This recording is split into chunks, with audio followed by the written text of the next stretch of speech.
I call this meeting of the Hurst-Euless-Bedford Independent School District to order.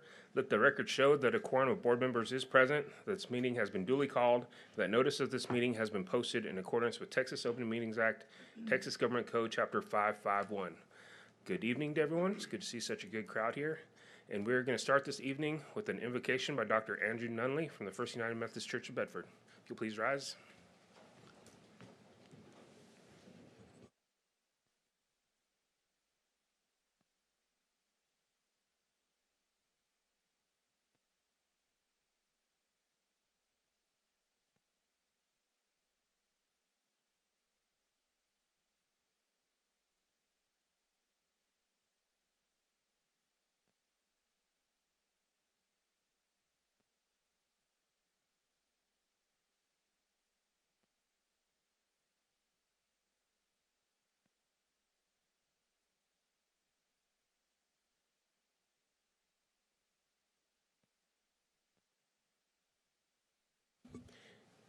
Thank you, Dr. Nunley, and good luck to your daughter.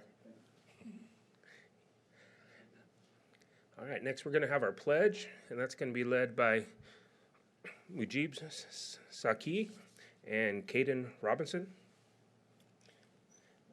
Both students are from Shady Brook Elementary. Huh?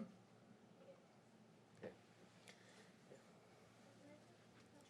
It's to the flag of the United States of America, and to the republic for which it stands, one nation, under God, indivisible, with liberty and justice for all. Now, Texas flag. I pledge allegiance to thee, Texas, one state under God, one and indivisible. Thank you so much. If you'll stay up here for just a second. We're not done yet, so if you'll just come up here in front. I'd like to tell everyone a little bit about you. Mujib has been at Shady Brook since kindergarten. Oh, this is Caden. It's not Mujib. He's not here, I guess. Caden has been at Shady Brook since first grade, and all of her teachers agree that she is a wonderful student, always striving to do her best. She's a joy to have in class, and we're proud to have her represent our school. So congratulations, and we have a certificate for you. There you go. If anybody wants to come up and take a picture, you can. Turn around, hold that up and turn around. Yeah, there you go, sweetie.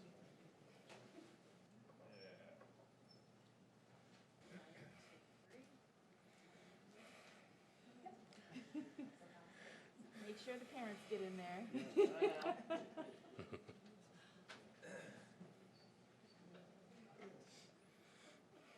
So cute.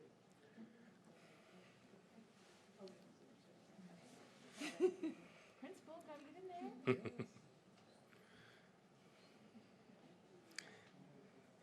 Thank you so much. The board welcomes and appreciates comments and input from the community. Open forum is provided at each meeting to allow the public to address the board. There will be 2 open forums tonight. Open forum number 1 is to hear requests regarding agenda items only. Open forum number 2 is to hear requests or make comments regarding non-agenda items and will be heard at the end of the meeting. Those addressing the board are asked to limit their comments to 3 minutes. The speaker should identify his or her name, group affiliation, if any, and make a brief presentation with an identified solution if one is sought. Remarks should be addressed to the board as a whole. Oral presentations may not include charges against any employee or board member by name. It is my responsibility to determine if a person addressing the board has attempted to resolve a concern informally or through the district's complaint policies. If not, the speaker will be directed to follow the appropriate policy. The board requests that all presentations be made in a courteous, respectful, and professional manner and asks that speakers monitor their own behavior. If you wish to speak during one of the open forums, please fill out one of the cards located on the table in the entry hall. Mr. Chapman, any comments? Yes, I just have one comment. I was asked to give an update on the COVID-19 dashboard. So I think you have that information, or you've seen that information from September 20th to September 26th. We had 116 new positive cases for students, and we had 19 new positive cases for staff. If we look at our total from August 2021, that's 160 cumulative cases for staff and it's 1,110 cumulative cases for students. We also have the information as of noon today for our COVID report, and that includes the cases for Saturday, Sunday, and then up to noon today. We had 2 new staff cases, and we had 10 new student cases. Thank you. Thank you. Any further clarifications on anything? There were. All right, next we're going to go over the board activity chart. We will start with Mr. Cargile.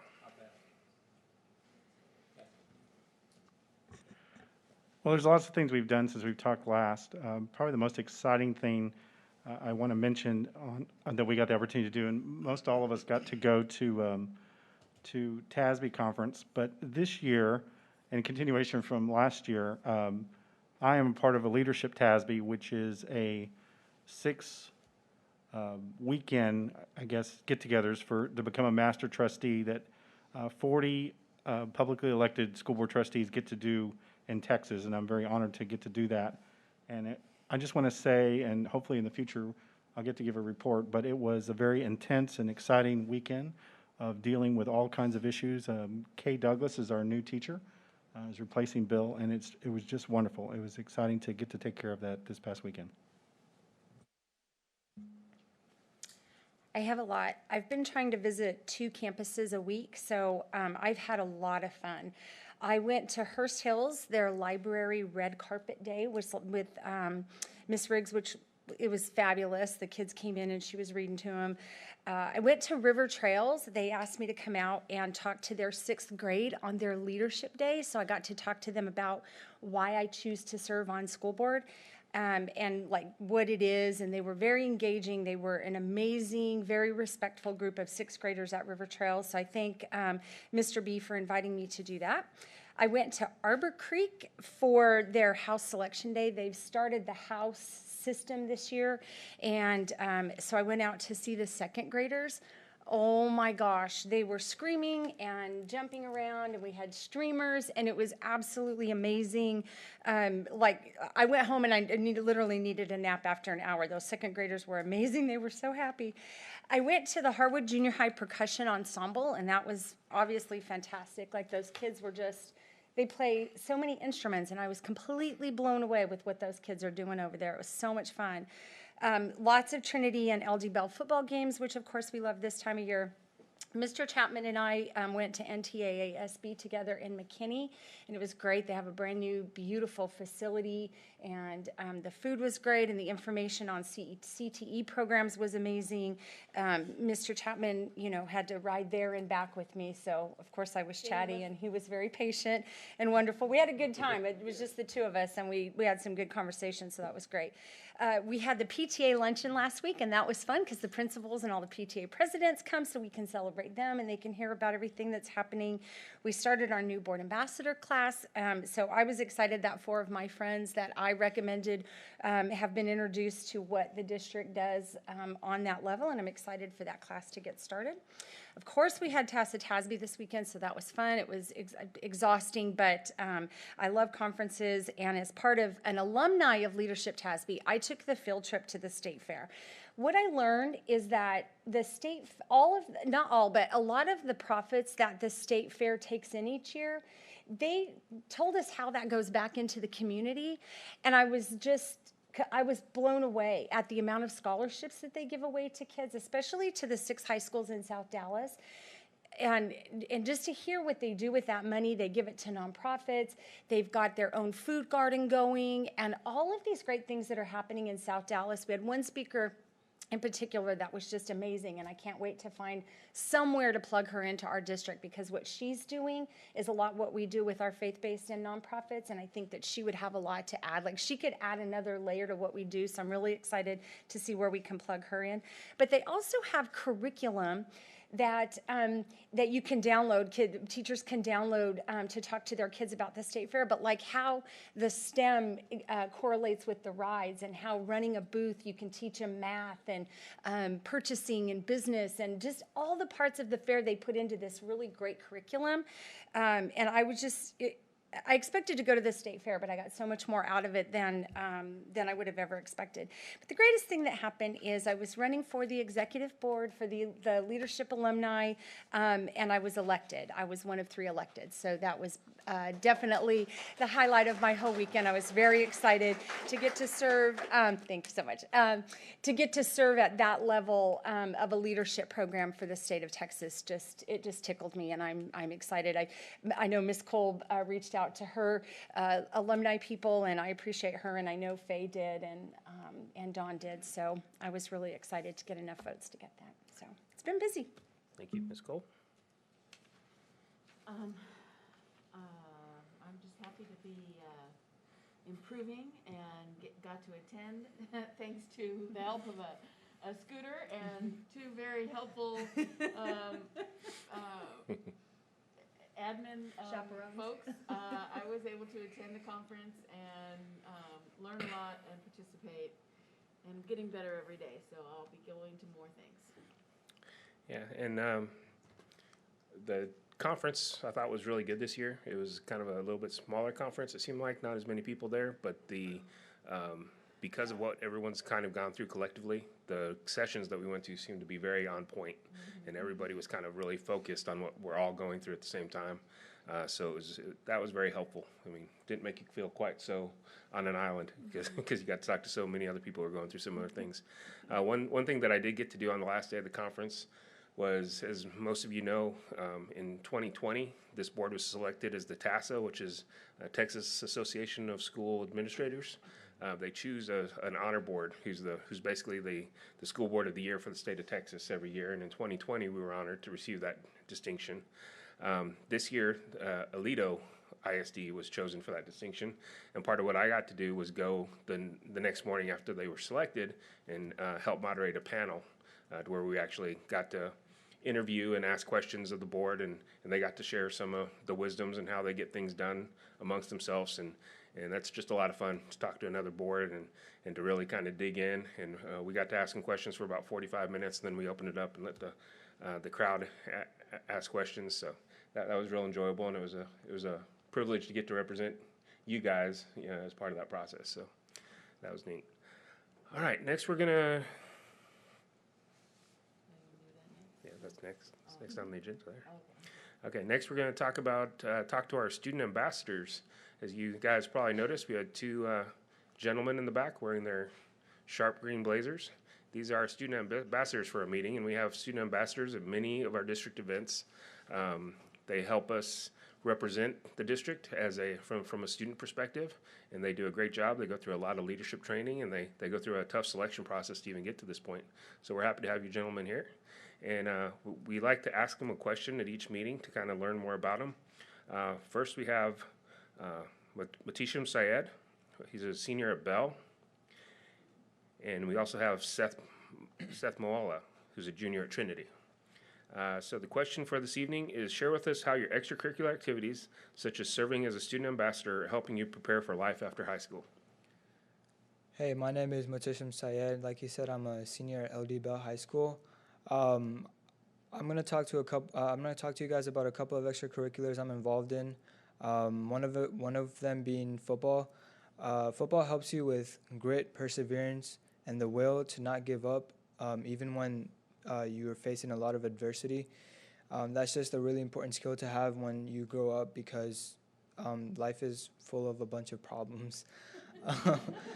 And other extracurriculars I'm involved in are obviously student ambassadors and Chick-fil-A Leader Academy, which both help me with my leadership skills and communication skills, which have vastly improved over the past year and a half through leadership trainings and events like those.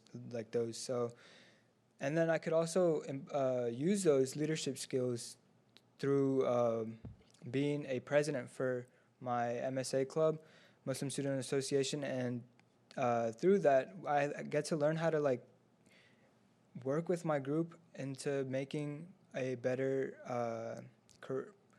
agenda for everyone that I'm going to be presenting for in our meetings. So, yeah. Thank you. And Seth? Same question. Hello, everybody. I'm Seth Mawala. I'm a junior at Trinity, and some of the extracurricular activities that I'm in are choir, and one, I guess, like a major thing that choir has that applies to life is in choir you have to work together to sound like one voice and harmonize together. And that applies a lot to like working, relationships, in life, because you always want to work together in harmony, and you always you don't want to have I guess, what's the word? Like you don't want to, I guess, fight against each other, but work together. And I'm in Chick-fil-A Leadership Academy, Math Honor Society, and Student Ambassador Program, and it really helps with developing your strengths and also getting leadership skills. But another thing is that they want you to get out of your comfort zone, because if you want to succeed in life, one of the major things you got to do is get out of the comfort box and go out and take risks and try to accomplish your goals. Another thing is, what's it called? I guess we also learned how to do elevator speech and emailing properly, because when you're doing jobs, that's a big factor. So that's all I have to say. Thank you. Thank you, gentlemen.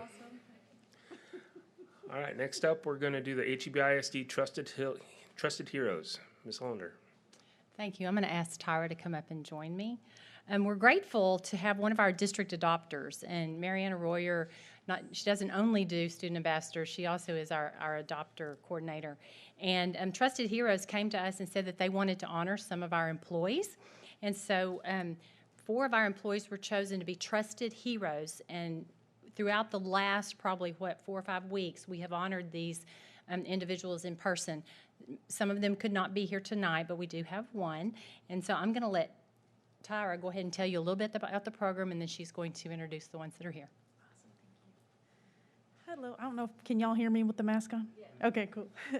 So yeah, usually we have this initiative, and with Texas Trust Credit Union, and usually around back to school, we're like, how can we give back? How can we, support the ISDs that are within our footprint? So this year it was pretty, I don't know, our heartstrings, we were just emotional about everything that's been going on like the past year and a half. And we said, you know what? The folks at the school districts are working really hard. They've had a really hard year. So we want to do something special. So we pulled together. We gave back in total throughout all the school districts that are within our footprint about $9,000 to $10,000. So each school district, we picked 4 heroes, and we gave them a $250 check, and we told them, spend this on yourself. Like some, they'll go give it back to the students or whatnot, but it's just a little something to say thank you for all your hard work. And this experience has been great. I've heard stories, I'm sure we're going to announce his name in a second, but Mr. Gossett here, Mr. Merchant had shared with me that, he's went above and beyond for the students, and it just really warms my heart. There were several times that I was almost in tears, because it's just, it's really special to be able to get the opportunity to do this. So, yeah. So at this time, I'm going to invite up Leon Gossett along with Brian. And Mr. Chapman, would you mind hopping in the picture as well?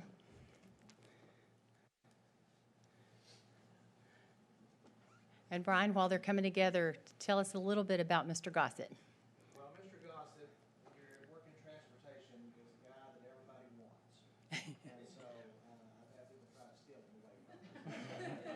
But Leon is such a great guy. Not only does he love the kids, he's part of this community. He works at Religious Works. He does a lot of things. In transportation, he's always available for any of us to say, Leon, can you go do this, or can you go do that? And he's always able to go do that for us. Never once complains, never once gripes. Always is here, perfect attendance, never misses a day. So he is a godsend.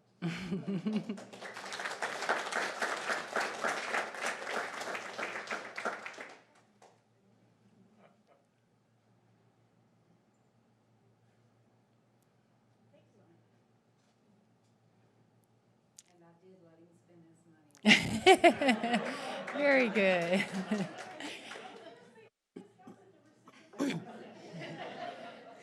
I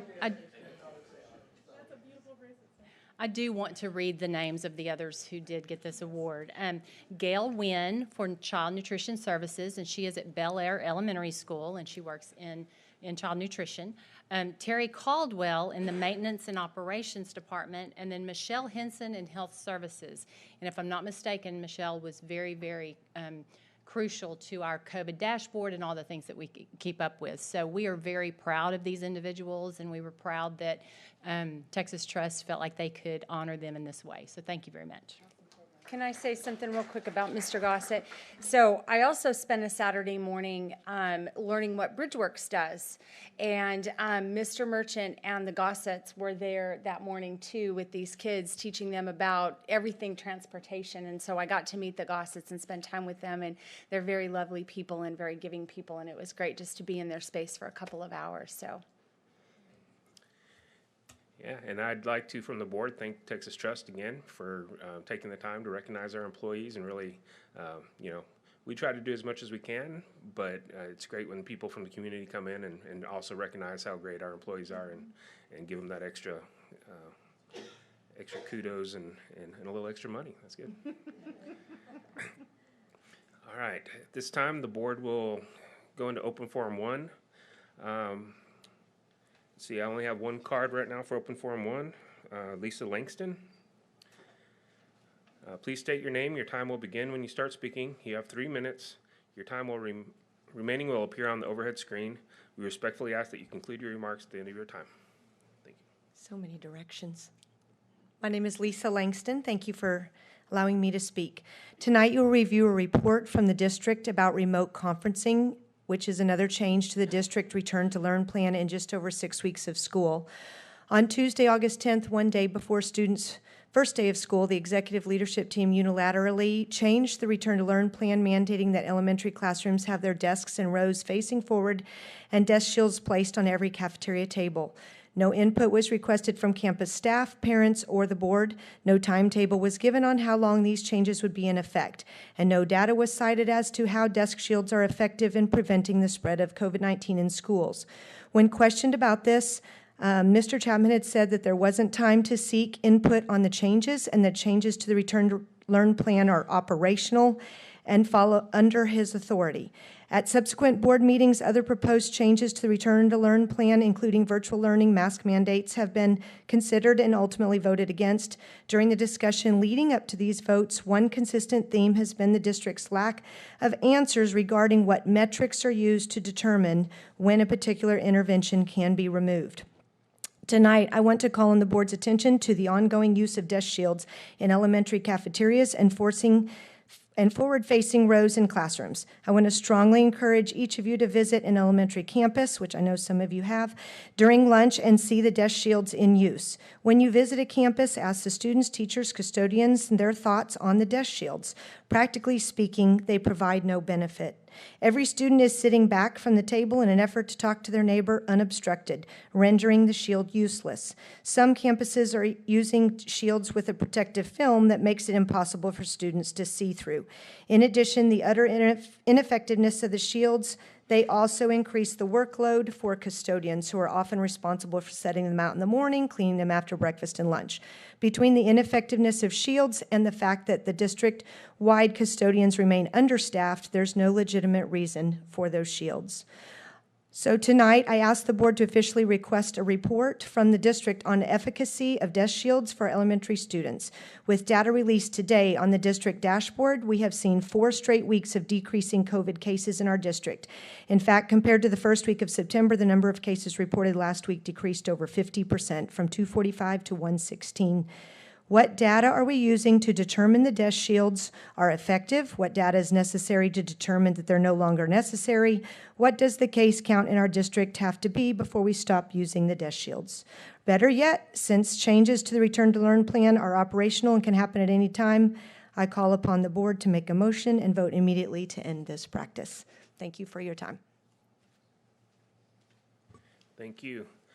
We're going to move into the consent agenda. Were there any items that anyone would like to remove? Hearing none, I'll accept a motion. I move the board, approve the consent agenda as submitted. Second. I have a motion and a second for the board to approve the consent agenda as presented. Please vote.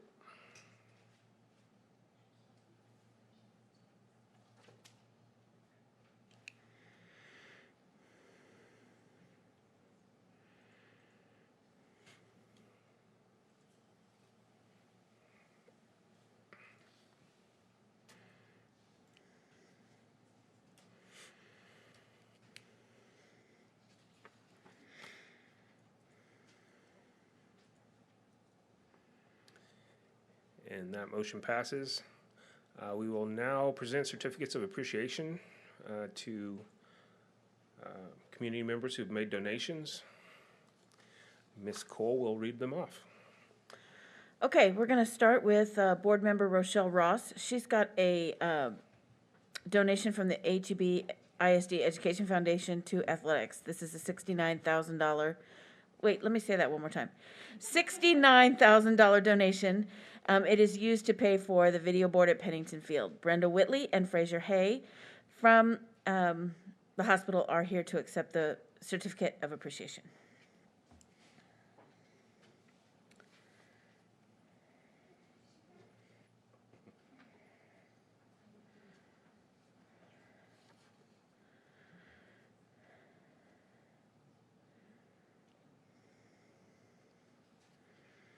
Thank you so very much.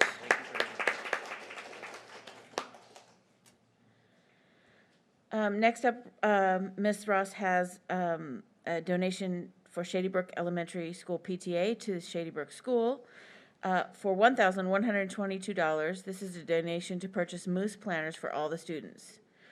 Miranda Martin will accept the certificate of appreciation.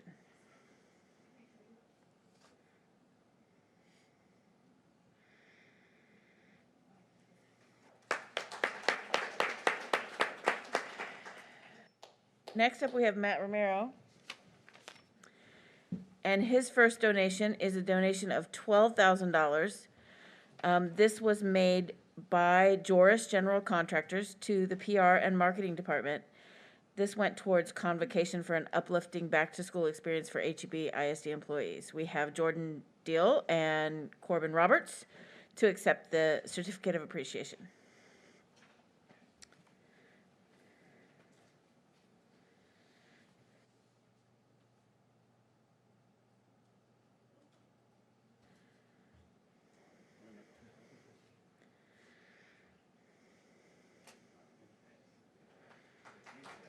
Thank you. Mr. Romero also has a donation from the American Airlines Flight Academy Employee Recreation Association. This donation to Donna Park Elementary School is for $1,500 to go towards teacher and student incentives. Julie McFoy will accept the certificate of appreciation.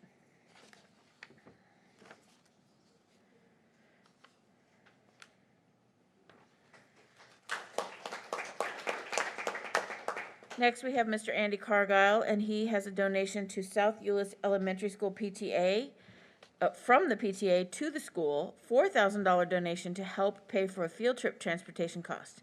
And we have Maureen Sterling, the principal at South Euless, to accept the certificate of appreciation.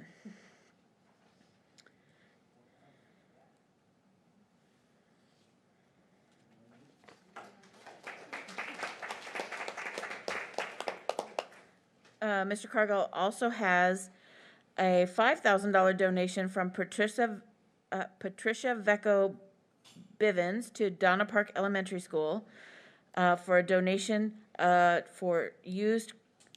be used for choir shirts and student essentials. And Julie McAvoy is here yet again.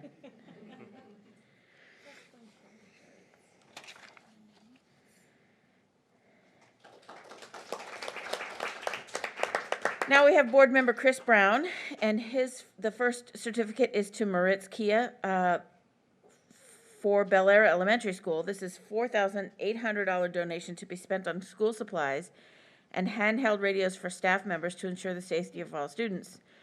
We have Matt Ducote, Erica Martin, and Andy Garcia.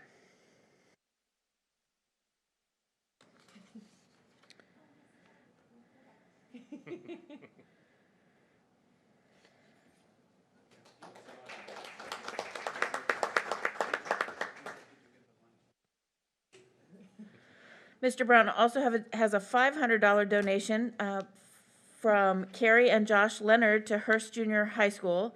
This is in memory of Hurst Junior High School gymnastics student Timmy Leonard. Carrie, Josh, Heather Kaiser, and Erica Tenuta will accept the certificate of appreciation. Who's here? Just the Leonards? Josh Leonard and then Heather Kaiser. Okay. Come on.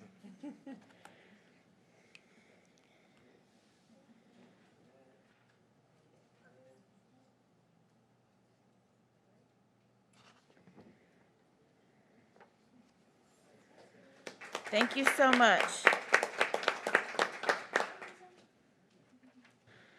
And then Mr. Campos has a donation from the Barfield Family Private Foundation to the Shady Brook Elementary School for $550.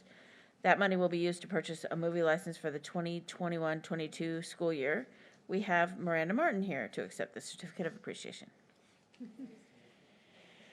And in case, board members, in case you weren't keeping track, that's a grand total tonight of $98,472 of donations from this community.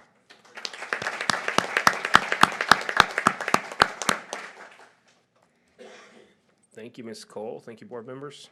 And thank you to everyone who's here tonight receiving certificates. We really appreciate it. We're going to move into reports and presentations. Were there any questions on the report on resignations and retirements? Nope. Seeing none. Any questions on disbursements for the month of August 2021? No. All right, so we're ready for Mr. Collins, the HEBISD Education Foundation report to the community. He's busy. He's over there talking. That's you, Mike. You're up, Mike.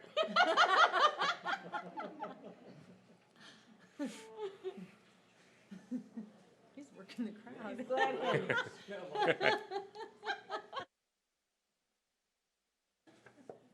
Sorry about that. Thank you very much for letting us be before you this evening. It's a privilege to represent the Education Foundation, and the Education Foundation has a very strong privilege of being able to work for the, as J.R. Goad would say, the finest school district in the universe. Is that right, Mr. Chapman? In the galaxy. Thank you very much.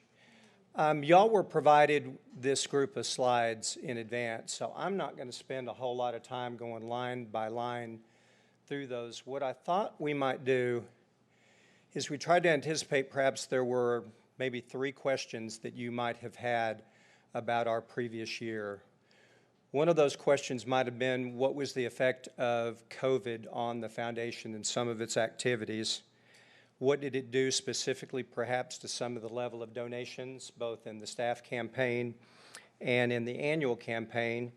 And lastly, what was new? What did we do new during the previous year? So to begin to respond to that first question, I think the first and perhaps the most obvious was we really missed the opportunity to go onto the campuses, particularly as it related to the grants. And I see several people that are involved in the foundation on a continuous basis that are kind of shaking their heads. We live to have that connection, to get on the campuses, to engage with the administrators and the teachers and to the students to the extent that we can, and we really, really miss that. And what's awesome about this coming year is that we're going to have the opportunity through that staff campaign to get back on that campus and engage those folks. So specifically about the levels of donation, in our annual campaign, if we were to talk about perhaps the last 3 years, that's kind of the number that I'm picking tonight is 3.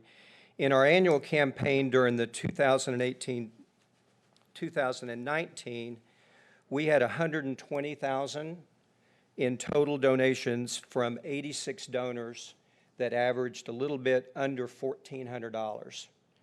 The next year, 2019-2020, we had 91 donors with an average contribution of over $1,400 for a total of a little bit under $128,000. Last year, we had 89 donors with an average contribution of a little over $1,000, and the total donations were a little under $95,000. So that was for the annual campaign. For the staff campaign, during 2018-19, we had 775 donors for a total contribution level of a little bit over $35,000 with an average contribution of $45. The average contribution the following year was $49. We were just under $30,000 in total contributions, and that came from 610 donors. For last year, we only had 177 donors, and we had through that campaign a little bit less than 13,000. But what was interesting, if you compared the average donation level from the two previous years at $45 and $49 respectively, the average contribution was over $71. So we still were engaged with those individuals, and they still responded very, very favorably, and we're very, very optimistic that we're going to pick up where we left off during the 2018-19 campaign. The third question that I kind of threw out was what was new for the foundation for the last year. We were quite candidly very, very busy. We did a whole lot of stuff. We had introduced, and you can see the new logo at the top right for the celebrating the 25 years since the foundation was founded. We got a new logo. We revamped the website. Perhaps those might be considered to be cosmetic kind of marketing stuff, but what we also did was took advantage of that period of time where there may have been a little bit of lull in activity, where we didn't have the privilege of going onto the campuses, we didn't have the opportunity perhaps engage in all of the school district activities that we would have in person. We decided to kind of roll up our sleeves and get down and dirty and look into a strategic planning exercise. And under Chris Brown's leadership, when he was board chair, he really, really worked diligently towards that effort. And the effort was really, the foundation was created by the school board and what it does through its strategic planning, and what is attempted to do quite successfully to really tie in the day-to-day operations, the day-to-day policy decisions that are being made by the school board, and tie that to a strategic plan. Well, that's what we want to do as a foundation.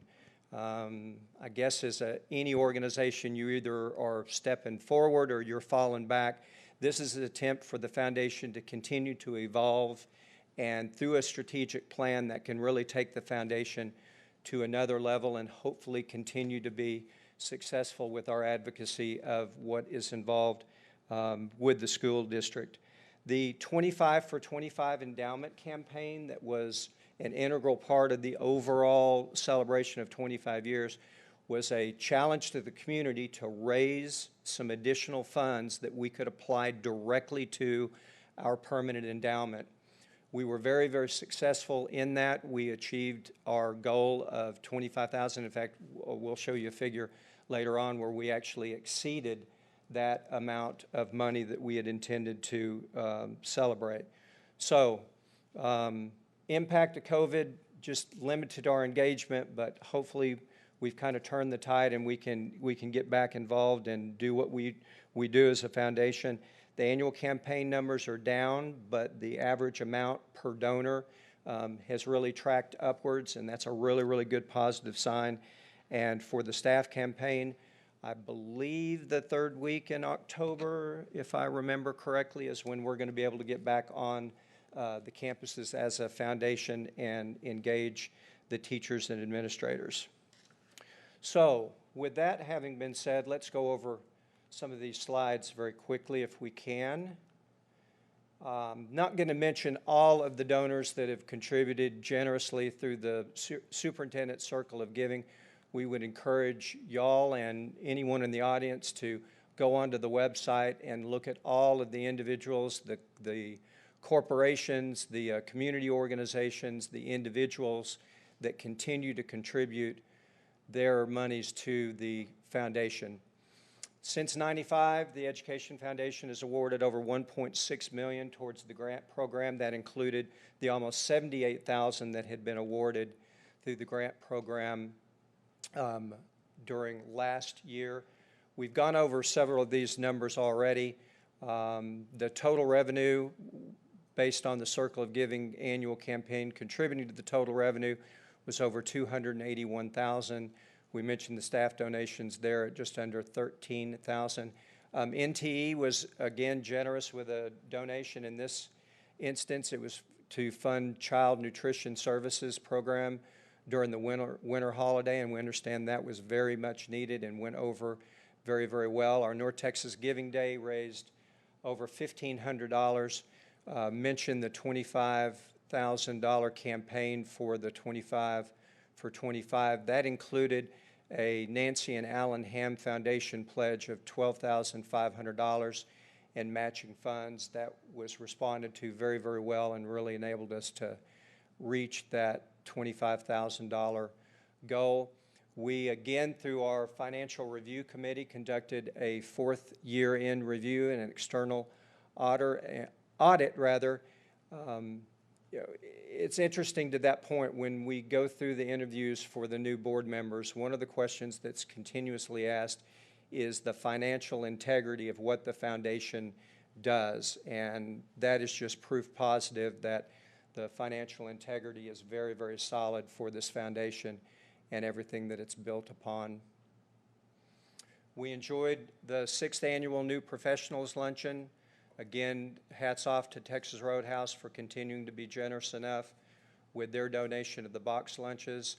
The Award of Excellence, yet another example district-wide of having to pivot. I think that was the term that was used quite often, that had to be, the date changed and the location changed, but we think the response from the recipients that participated in that was very, very positive. Again, the grant program in the spring, that was delayed a bit. We're back on track this year to get back on our normal schedule, and we will fully anticipate being able to award that amount, if not greater. The new board members, I guess a really, really important point is when you look through the names of the individuals that are on the board, one of the goals was to increase the ethnic diversity and to try to get some additional individuals that represent the business community. And we were successful through those 6 new board members of accomplishing that goal. We got a long way to go, but that was a good effort this year. We mentioned the branding effort through the efforts of Matt Eisner and the Communications Committee. They just did outstanding work and took them a long time to put all that together. Outreach and community engagement, we just continue to try through their work to raise the profile of the foundation and share the many, many success stories of the HEB School District. Again, another example of a pivot opportunity was the participation through the convocation program with the Welcome Back Parade. And we have completed last year the 8th annual report to the community that was available both through a printed and electronic means to highlight the work of the foundation. Again, I won't read all of these names, but many of them we continue to see over and over again their willingness to continue to contribute to the community, and specifically in this instance to the Education Foundation. We just are so excited to be able to get back on to the community, and as we've talked a lot about what we want to try to do with that staff campaign, it's almost as though the donations is going to be, I don't know, the icing on the cake. What the real benefit is the opportunity to tell those teachers and administrators, and perhaps continues to be among the most challenging times, just how much we love and appreciate and respect what they're doing. We just want to get out there and be able to deliver that message to them. New Professionals Lunch, just a favorite of everybody that participates. Again, hats off to Rita's and to Texas Roadhouse. 21 years, 693 student recipients and teacher mentors over the life of that program. Again, one of our favorite programs, right? And some of the individuals that were the recipients last year.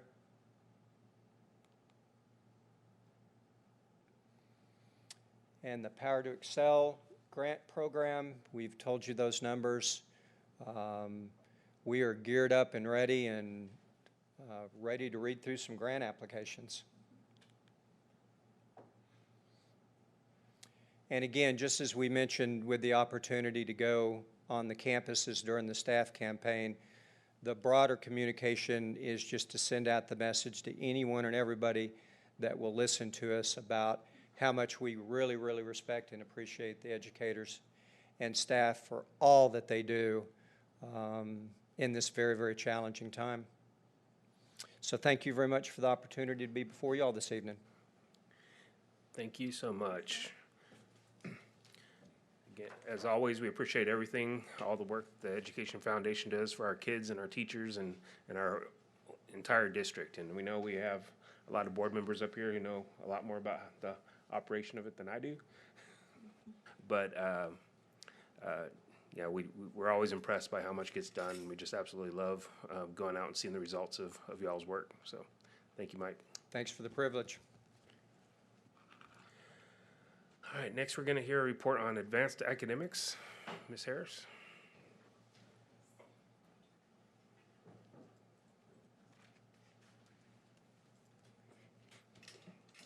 Good evening, everyone. Thank you. I have a lot of information to share with you tonight about our results from advanced placement and international baccalaureate, so I'm going to dive right in. The results that you'll see tonight are connected to goal number 1, student achievement, with our success measures, and I'm just going to go ahead and quickly go through the answers to these just to get us started. So for success measure D, the AP results will meet or exceed the global average for each AP content area. Ours exceeded in 54% of the content areas. For E, 90% of international baccalaureate exams will be passed with a 4 or above. We were at 94% at a 4 or above. The district's IB results will meet or exceed the global average for each content area. 42% of our content areas exceeded the global average. Percent of IB students earning the IB diploma will meet or exceed the world average. Yes, at the district level of 91%, we exceeded the global average on our IB diploma pass. 20% or more of juniors and 15% or more of seniors will participate in IB. No, they're not at that level. There are a lot of factors that are going into that. We can talk about those. Bell's at about 6%, and Trinity's about 9% right now. So they're recruiting even today. Bill was telling me his feet were tired from recruiting with sophomores. Had a great day with them. So I'll start with AP. So this year, AP testing was full-length exams, as opposed to the previous year where the College Board had to pivot with almost no notice because of COVID and come out with virtual exams. So this year they had full-length exams offered in 3 administrations. The first one was paper only. Second one, about half the exams were paper, half were online, depending on the subject of the exam. And then in the third administration, world languages still remained as a paper exam, but all the others were offered only online. For students who wanted to test online, they tested at their homes.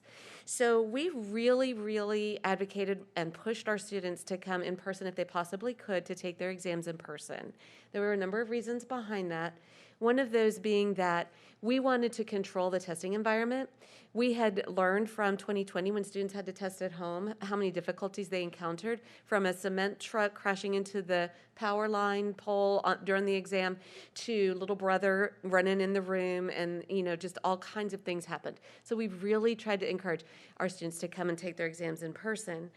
We also really emphasized to our students that with the digital test, you won't be able to go back to previous questions. So you can't think about one and go back to it, or you might, how when you're taking a test, you'll skip the difficult ones maybe and come back to them. They couldn't do it. They couldn't go backwards. So we really made sure they understood that. And then finally, we were really being practical. I mean, people are getting quarantined left and right. And so we said, let's get them done in the first administration. That way, you're done. If you're quarantined for 10 days, it won't matter for that. The vast majority of our students came in person, even though most of our AP students were virtual students. Most of them came and tested in person. So that was good. In fact, we tested more students than we've ever tested in the district. So we gave 1,657 students AP exams this year.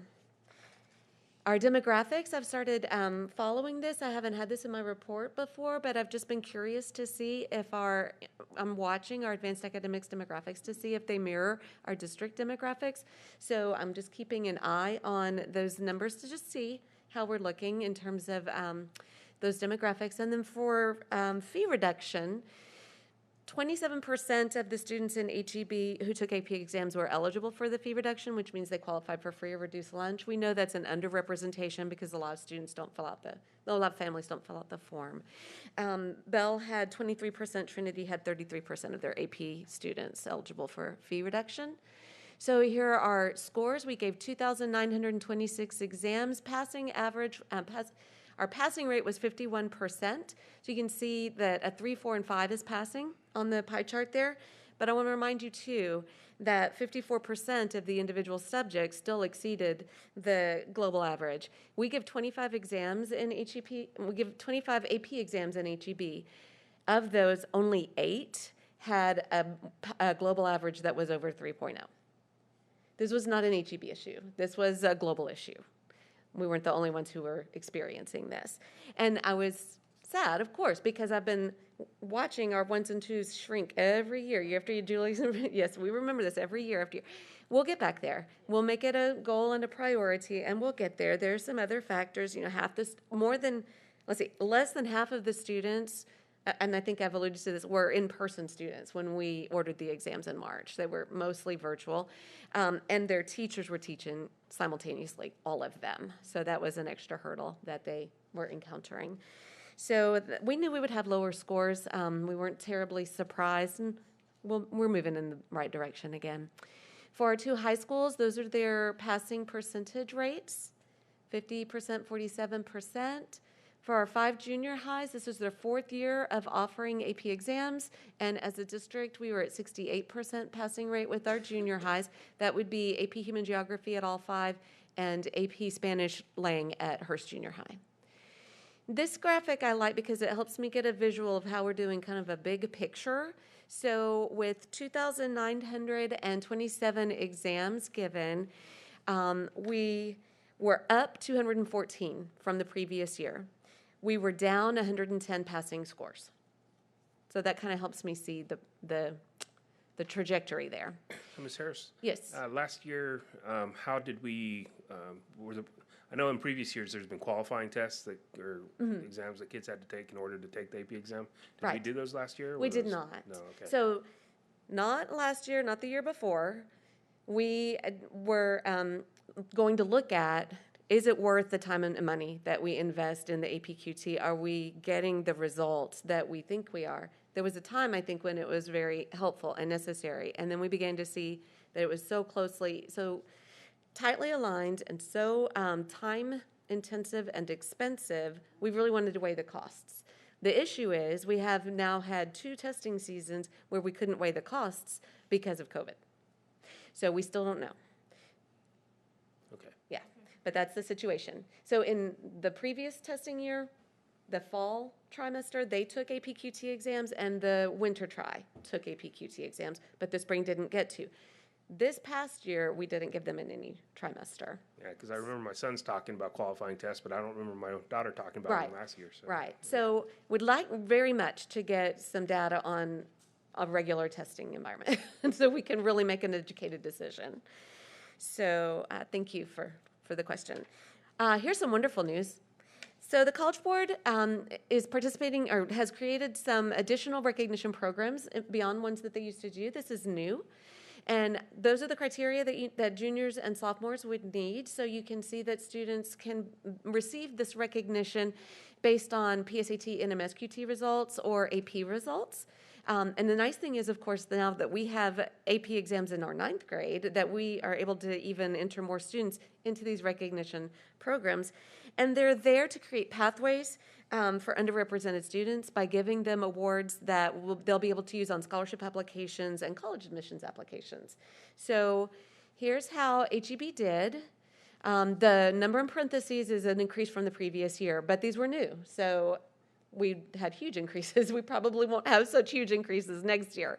But for National Hispanic Recognition, HEB had 40 students. National African American, we had 29.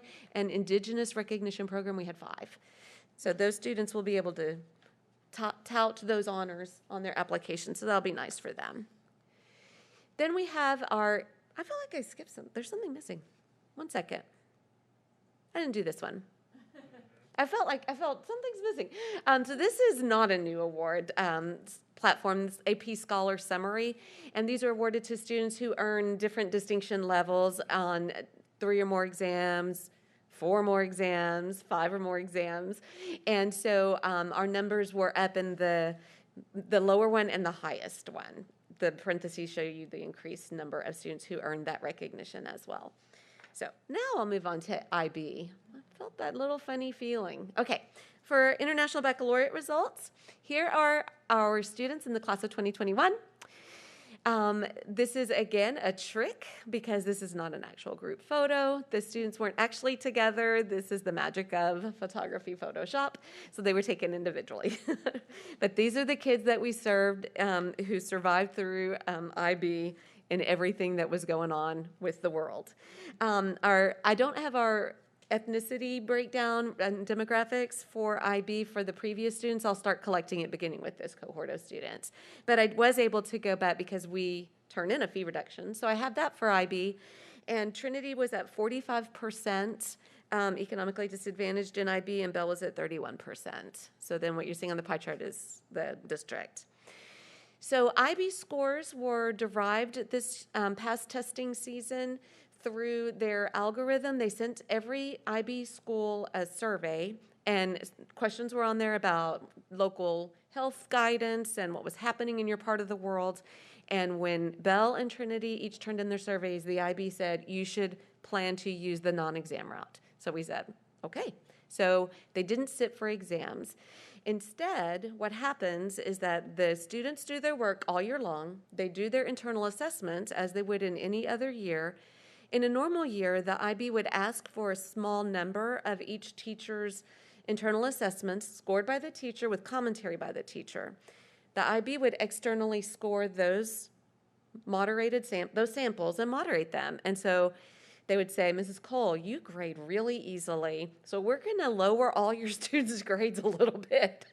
But then they might say, but Ms. Ross, you're a tough cookie. You grade your students really hard. So, so they adjust the whole group. I know, my personality, I probably did. I was just trying not to stereotype. No, I'm just kidding. So in this instance, though, the IB actually did score all of, they didn't do just a sampling. They scored all of the teachers' internal assessments. They also based part of this exam score, I'm going to put it in quotation marks, on students, on predicted grades that are predicted by the teacher. But the IB looks at historical data from the campus and says, okay, biology IB teacher, based on historical data for your school, you're allowed to give this many 7s and this many 6s, and they gave them the parameters from which they could work. So you couldn't inflate grades, in other words. And so using all of those measures, that's how the exams were derived, the exam scores, let's just call them. They're not really. So here's our pie chart for the IB exam distribution. 830 exams, 94% passing. A passing one would be a 4, 5, 6, or 7. Here's our trend line over the past 10 years. So for exam scores, Bell has done the presumably impossible of coming up from 96%. So that is fantastic. So they're at 97%. And Trinity is on a steep incline. It's just looking really good. And so that's the district we were at that 94% that I mentioned earlier. For our diploma candidates last year, Bell had 72, Trinity had 71. And then this shows us a history of the IB diplomas awarded. So the other trend that I showed you was exams. This one is diplomas. So the percentage of diplomas at Bell almost the same, 96%. Trinity is almost the same, 85%. So that's out of the 72 at Bell and out of the 71 at Trinity. That's how many of them earned their diplomas. The global comparison, this is where I had already mentioned that our district beat the global diploma pass rate because that was 89%. And that was a pretty big jump for the global pass rates, usually in 70s. So this was kind of a big jump. And we also came very close. If you look in the left-hand column, the diploma average total points, so you can earn up to 45 points from your IB diploma score, and we were just below the global average for that. This is much the same information, but presented a little bit differently. But what I wanted to show you on this one is that you'll notice the last block down there that says 88.93. That's 2021's diploma results. And you'll notice that there was a slight dip in the number of candidates in the world getting their IB diplomas. HEB also saw that same slight dip. The trend line for scores, for the passing rate, though, goes up for global. And last year, ours was going up for global, too. We went down just a little bit, so from 93 to 91%. But remember that we still exceeded the global average. So I think that's something to be really proud of, because when you look at this bottom graph, it reminds us 52% of the IB programs in the world are private schools. So we're in the minority on IB programs. Our programs with last year's numbers at 72 and 71 fall into the group where there's 263 other programs in the world the size of our program. But this is something that I think is really interesting. According to the May statistical bulletin published by the IB, the average program size in the world is 54 students. The average diploma group, so that would be the seniors, is 28.5. So I know we're working hard to recruit and grow our programs. We did, for example, a table at the college fair for the first time this year. It was a shower thought. It just popped into my brain one morning, and there we were. Next thing you knew. It's just, Bill and Nancy we're brainstorming and using social media against, all their better instincts. They both have Instagrams. So we're seeing that push, really a fresh look at pushing the recruiting. I'm excited. So in total, we gave, in this district, 3,756 advanced academics exams to these students and had a 73% passing rate, even though most of our students were virtual and all of their teachers were teaching simultaneously. So we have room to move up, but they overcame a lot. They overcame a lot. Questions? Thank you. Are there any questions? I have just one. I just want to make a comment first. I just think it's terrific that in our district, with our socioeconomic and in the great melting pot of kids that we have, that we let every kid choose their path. That, like Mr. Chapman says, we don't take the cream of the crop to put in IB. And I think, even if the numbers look a little low, I think they're fantastic. That Thank you. So many kids are choosing and succeeding. And even if they don't quite make it to the end, they've chosen to take that challenge. And I just think that says a lot about our district and the leadership in these programs, and it's fantastic. My only question is on Euless Junior High. So Yes. On the AP exams, obviously, Euless, but remind me, did they have a high percentage of kids online, or? My understanding is they had the highest. They had the highest rate of kids online the That's right. entire school year, right? Right. Okay. They also were, when I looked at the demographics, their socioeconomic level was, is higher too among their AP students. And so I think that, students who studied at home, if they had a lot of support and a lot of resources poured into them, it was easier for them. So I think that those students were up against a hard battle. So those kids, how does it look this year then with the kids coming back?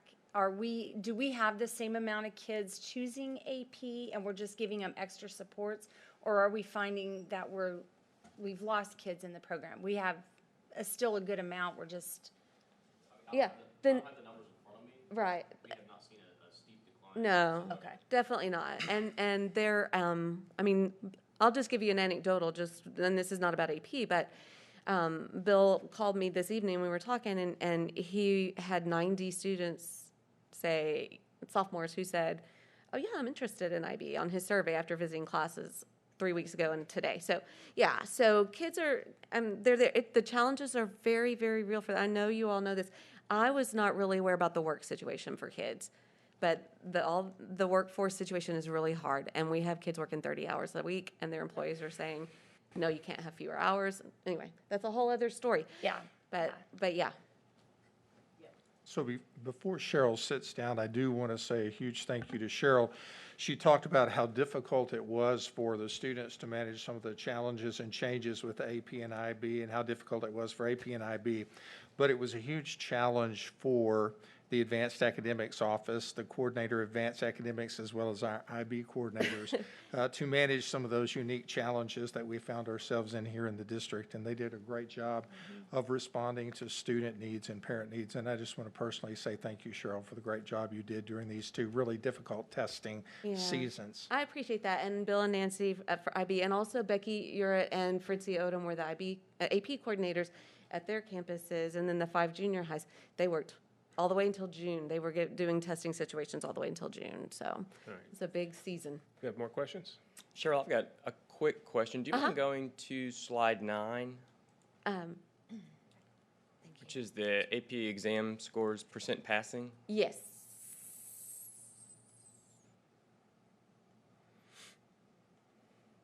This one or the next one? The next one, please. Yes. So we've got 20 some odd content areas where we give AP exams. 25. So 50% for Bell and 47% for Trinity considered passing. What does that represent? Does it represent them passing one of their exams? This is exams. These aren't students. Okay. So out of the Catch me up, because I didn't follow out that. of I'm sorry. out of however many tests given, 50% of the exams were passing scores. Yeah, multiple. So these aren't students, these are actual tests. Got it. Okay. Yeah, because, Very good. thank you, Holly. Yeah, some students take multiple exams in a Okay, year. and then on 11, Yes. that has the total number. This is the total number Exams. of exams, right? Yes. So we don't require a child to take an AP exam, right? We strongly encourage it. If they stay in the class the whole year, we say you should just go on ahead and take the exam. So Yes. of these 2,927, what does that represent as far as the eligible number of exams that could have been taken? I mean, are we seeing a high percentage of people taking the exams? The highest we've ever had. And what is that? Why is that? No, what is that? Are we?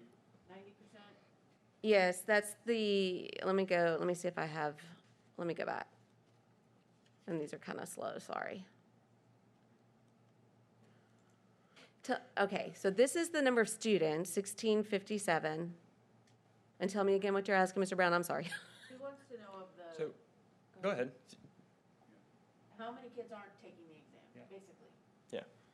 What percentage are? Of the kids enrolled in the Yeah, class. right. what I don't have that figure handy, but I mean, it's small. we can get that information. Yeah, I can Yeah, if easily you get could- it. Because I that's just a don't. good Yeah. question of the kids in the class, what percentage are actually following through and taking. Sure. Yeah, and of especially the eligible with the- kids to take Absolutely. it, how many are choosing not to? Very few, very few. But I'll pull that for you. That's interesting that you say that we had the highest number this year, because you would think that this would have been a good year to make the excuse not Right. to take the Right, exam. that's exactly I know, and we have more than we've ever had.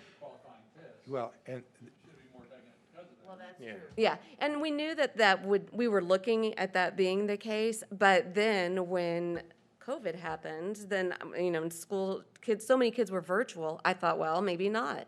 Maybe more will opt out or drop the class before the year is out, get a level down. That leads to the question of those kids before COVID that took the qualifying test, how many of those kids that didn't qualify took the test? Very few. Some did, they'd pay for it themselves, so some of them did, but very few. In essence, you're almost saying you shouldn't take the test. yeah, If you don't qualify, so why are you gonna waste your money? Yeah. yeah. So it'd be nice to know how we can get those kids pushed a little bit farther. And Yeah, just- and that's what we want right. to do, for sure. Just a little bit of history. So back probably, I guess maybe a decade ago, we had a number of students who were actually taking the AP course, but they weren't taking the AP test. And so part of that, we felt was financial, other issues were changing demographically. So then we said, we would pay for the AP test.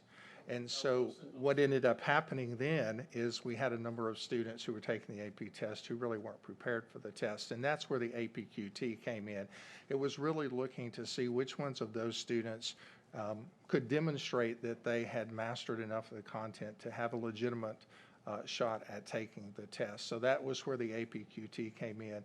But it was really the philosophy shift of saying if you've sat in that class for an entire trimester, you need to be prepared to go and you need to take the test. Because again, we had some classes where we had 25 kids in a class and 3 that were taking the test, previously. So that was the real push. So I think it's a great question to ask now currently of the kids who are sitting in that class completing the course, what percent are taking the test? And how are they doing on the test? And with it being such a high percentage without the qualifying test, are we anticipating going forward without the qualifying test this year? Yeah, that's what we were talking about earlier, is we're trying to figure out. We'd have is it already more- had to given one. That ship has passed. Okay, Yeah, good. So, it has. So we can anticipate that anybody who's in an AP test, in AP class, should take the AP test. Almost everyone will, Right. yes. One of the Because we've things, seen it. Yes. Yeah. one of the things we're going to have to look at and we're going to have to really do some study of is now that there is no APQT, what percentage now of those kids that are actually taking the test are scoring a 1? Because, that was part of what we were looking at too, because the 1 indicates that, you're not ready to move on for the rigor of college. The 2, we've talked often about the power of the 2, but even College Board would say that doesn't qualify for any credit. So we will have to look at making sure that, those kids are getting up to the level of rigor they need to be successful on the test. Great. I'd also throw in that in the time that we were making this shift with APQT, College Board also changed the registration dates, which we needed to register students at in some cases November with our 15th. trimesters, 4 days. Yeah, they were into- in the third try 4 days. I forgot about that. That feels so long ago to me. We would have to give them an APQT in their In the first week of class. of the class to determine if they've forgot about learned that. enough. So when they changed those registration dates, there was a complication with our trimester system that made us think, you know what? We've put them in these courses, and research tells us just sitting in the course itself, as Rochelle mentioned with IB, that even if they don't make it all the way to the diploma, the experience that they've gained, that they're reaping that benefit, and to instill that in them. They're to more likely motivate for the to- exam. Yeah, Right, as they're more long as the likely to course go is to taught at the level college. of rigor that it needs to Right. be. Even if they get a 1, they're more likely to go to college. They're more likely to they'll be more successful than their peers who didn't take an AP class in that introductory level class, even with that. So I know that summer school reports are next, and I have a summer programs one. So I think, Dr. Joe, should I? If you don't mind, I'll just keep going. Okay. You're not done with me yet, folks. This one's very short. That one's not mine, though. But you can keep it on deck, but mine is the advanced academic, but it looks the same. Summer, yeah. Yes, okay. Okay, great. These are the programs that we offered through Advanced Academics, Gifted and Talented, and Global Initiatives this summer.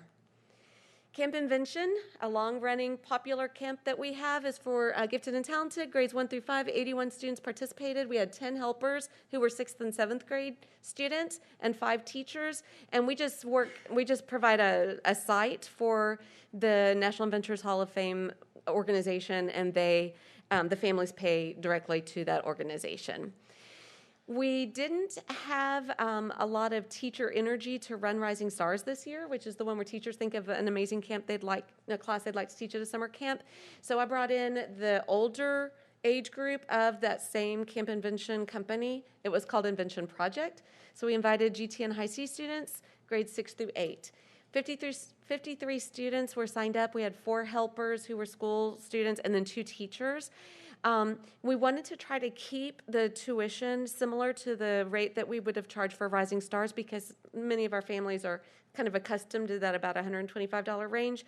So they paid $130 and the district supplemented $80 per student. We were able to do that because we didn't host our own big Rising Stars camp. And so those are the expenses that were from our advanced academics budget for that one.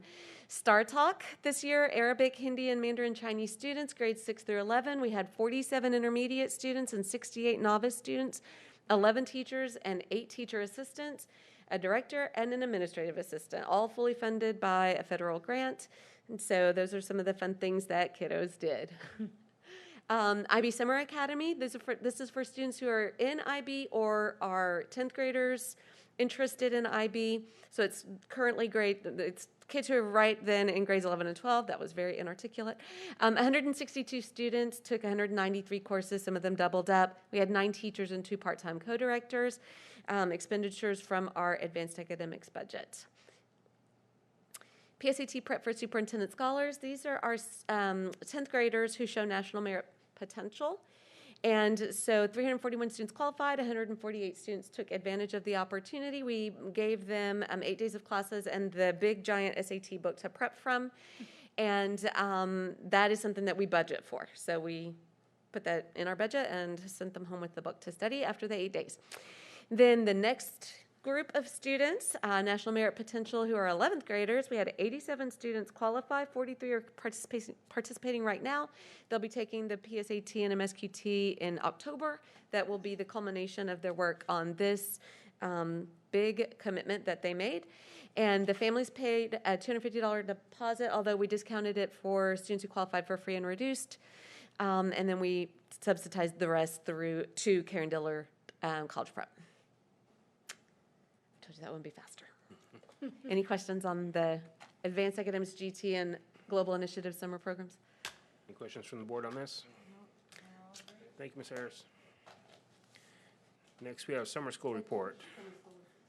Clark and Mr. Streeter. Good evening. Conrad and I want to present to you guys tonight the summer school report from this past summer. I'm going to start us off. We had our language program in elementary for pre-K and kindergarten. We also had a language academy for 5th grade I'll talk about in just a moment. We had our accelerated instruction summer success program for kindergarten through 5th grade. And then we had our secondary credit recovery and credit advancement that Conrad will speak about. So you're used to hearing that we have our ELP summer school program for pre-kinder and kinder students that are just leaving those grades. But this year we added a 5th grade language academy. And that's an exciting thing to be able to service those kids. The focus is on language acquisition in both of these programs. And I want to point out the dates of July 12th through 30th. In the past, forever that I've been associated with HEB, summer school has been in the month of June, and we knew we needed to do something differently this past summer. We knew our students were experiencing a lot of learning loss due to the pandemic, so we decided to move summer school to later in July to help it be more of a jump start into the new school year. Also, our staff was tired. We wanted to be able to staff this program, and you'll see in a moment by the numbers of students that came, we needed a lot of teachers, and we did not think we could get those teachers jumping right into June with no break from a very tiring school year. So it proved to be successful. I want to give a special shout out and recognition to Marie Becker. She directed all of our elementary programs, did a phenomenal job hiring a lot of staff. It took a lot of people, about 120-ish elementary folks to run these summer programs. And for this particular one, the Language Academy and the early language program was housed at Bel Air. The site director was Tanya McIntosh, who's now the assistant principal at Trinity, one of them. There's a breakdown of the enrollment. You can see that we serviced in pre-K and kindergarten 185 students. You can see how that compares to past years. Last year was really, really low due to the pandemic. So we're getting closer to those normal numbers, I would say. And then we added those 38 students in 5th grade language academy.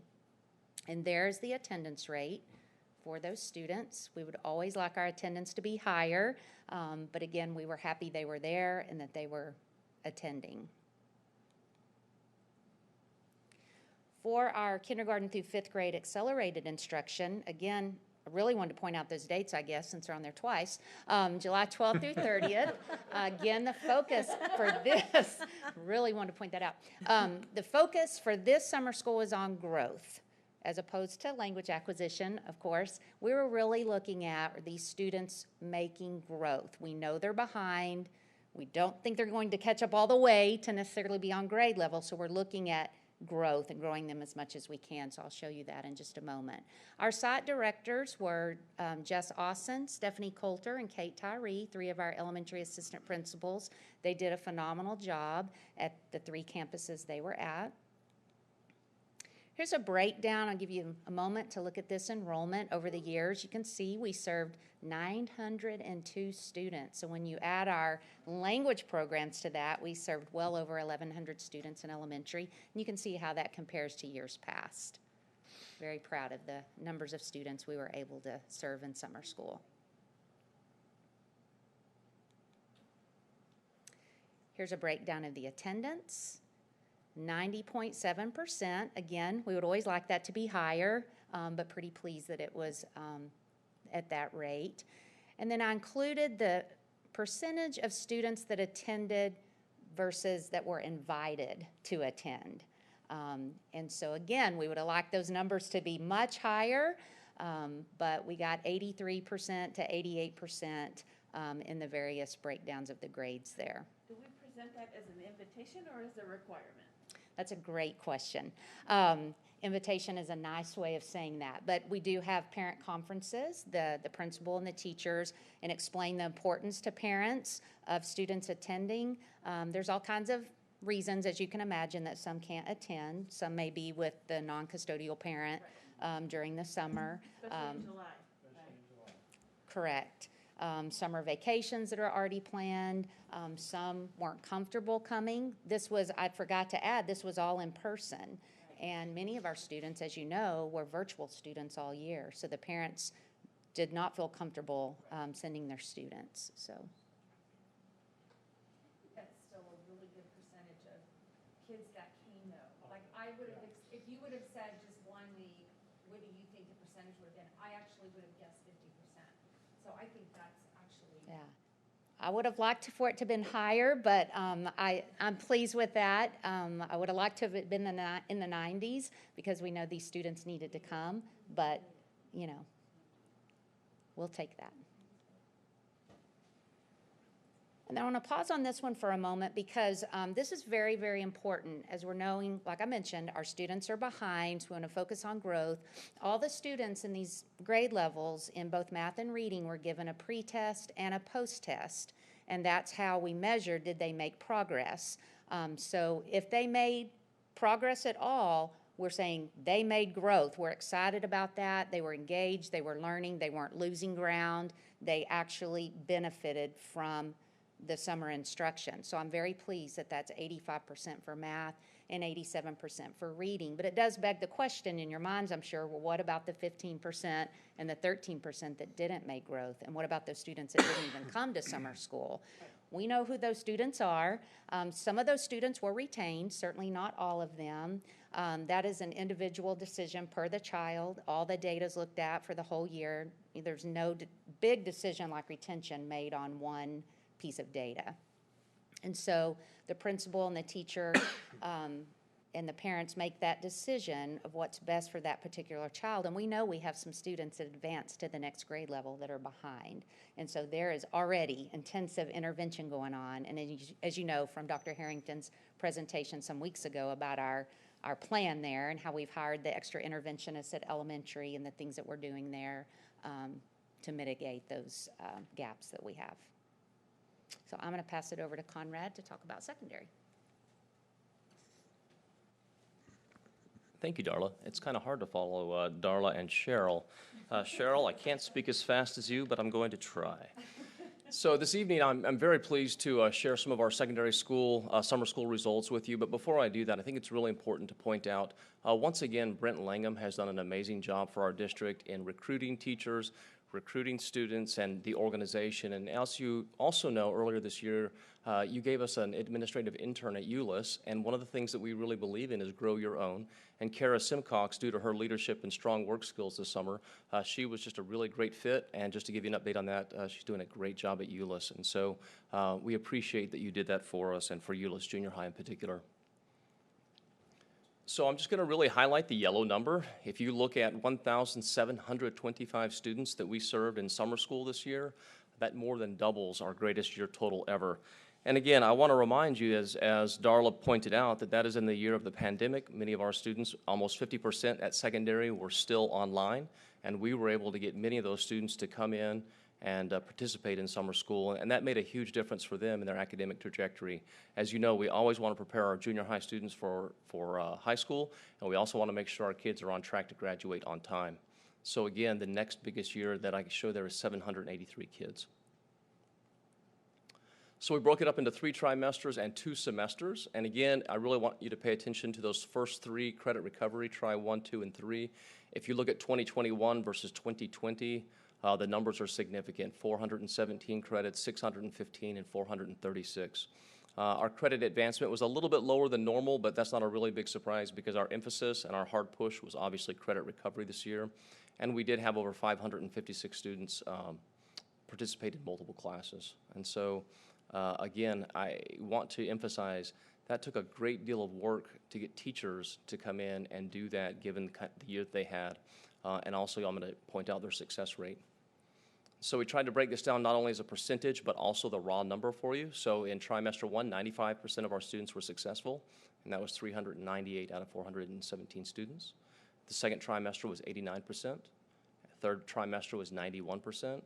And then if you look at our credit advancement, 93% of our students had a success rate, and 98 second semester, 111 of 113 students. Pretty impressive given the year that we had. And also I want to say that's a lot of grit for our kids. Those kids that were coming in for credit advancement, they were adding to their plate given the year that they also had. And so I think that's very hopeful for what we have coming forward this year.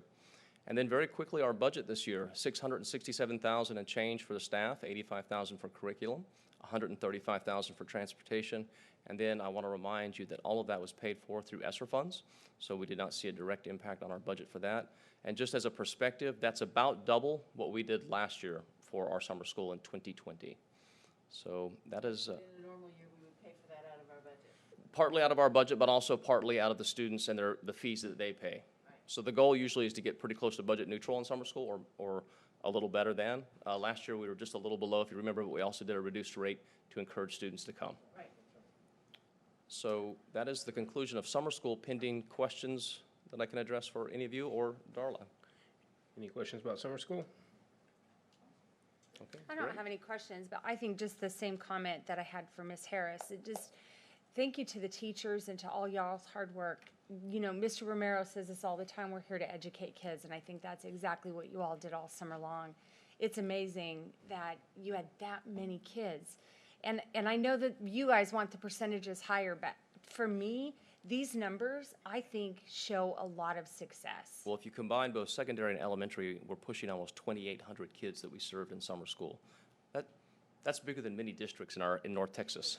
So again, and I think it's important while we're pulling up the second report to remember that while we've had a lot of struggles through COVID, these are really good signs that our students are re-engaging. Our teachers hung in there and fought the good fight and are ready to move us forward this year. I was going to ask Darla before she left, but you might be able to answer it, Conrad. You know, we wanted to move it to July for the idea of sort of springing them into this next year. That's correct. Is there any anecdotal feedback from teachers that they feel like that has done that? I think the best feedback is looking at the data that we're seeing, you know, when the kids took the MAP test, which Holly has a report on, not till next time. I think that's our best data points, is to look at how they're doing on their reading 3D testing. I do think that people were pleased that they had that getting back into the rhythm of school right before school started, because in the past, when they've gone in June and then they're out for another 6 weeks or so, that kind of, I They get think, used to probably sitting there. exacerbated the summer slide. Yeah. Not that we didn't have any this year. I think it always exists anytime kids aren't in school. But hopefully it was less of an impact than it could have been. So and I also want to give a shout out to transportation. I failed to acknowledge that Brian Merchant was very great to work with.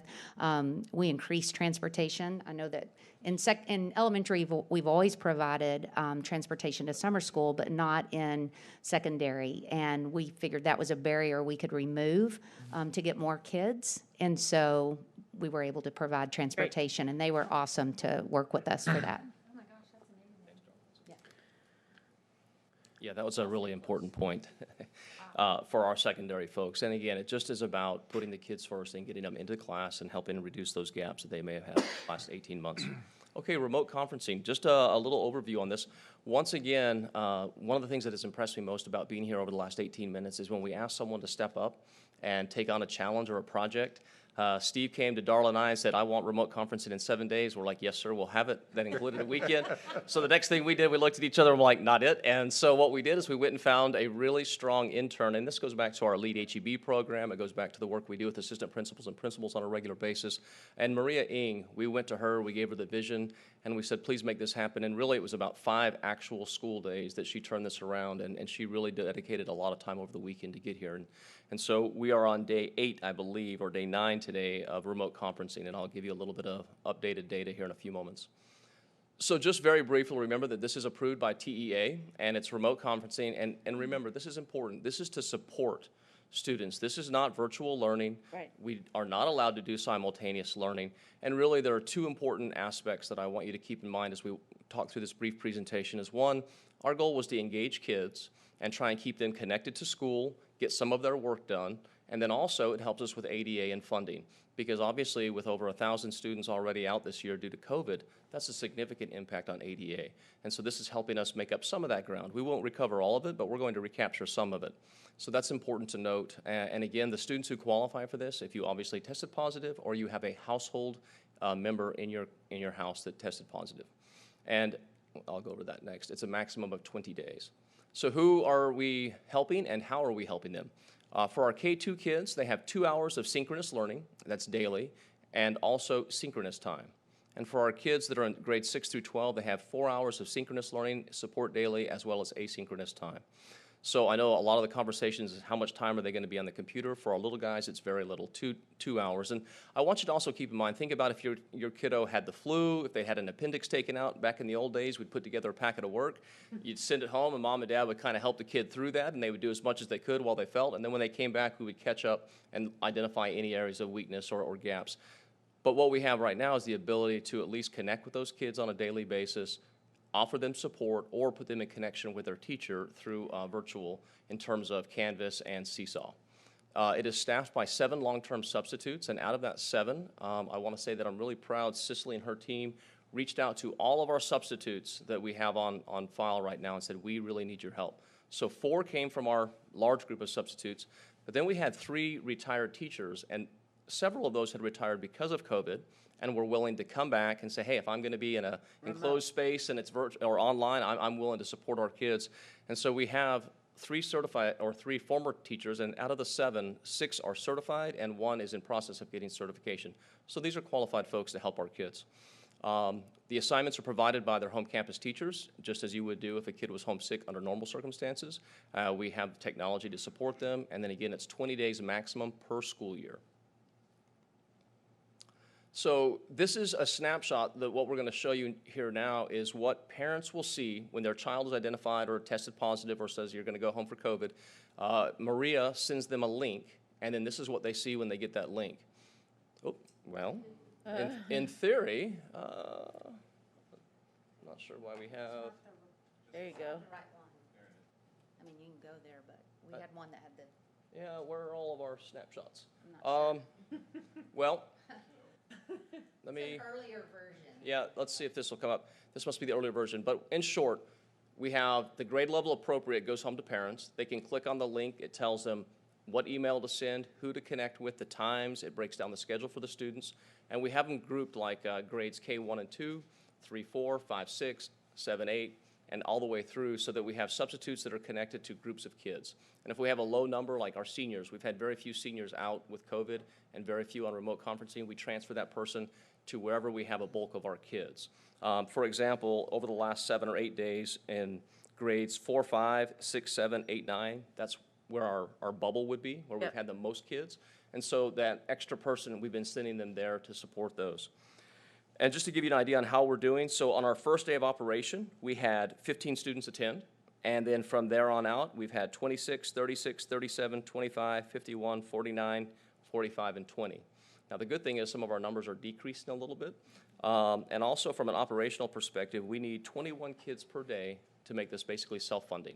It's covering the cost of the substitutes and also our registrar that's helping us half-day to assist each campus with attendance, so that we're doing that accurately.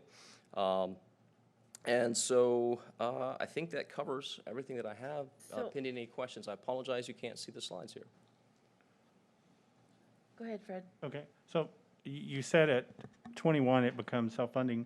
Is there an exit strategy at what point we would stop doing this?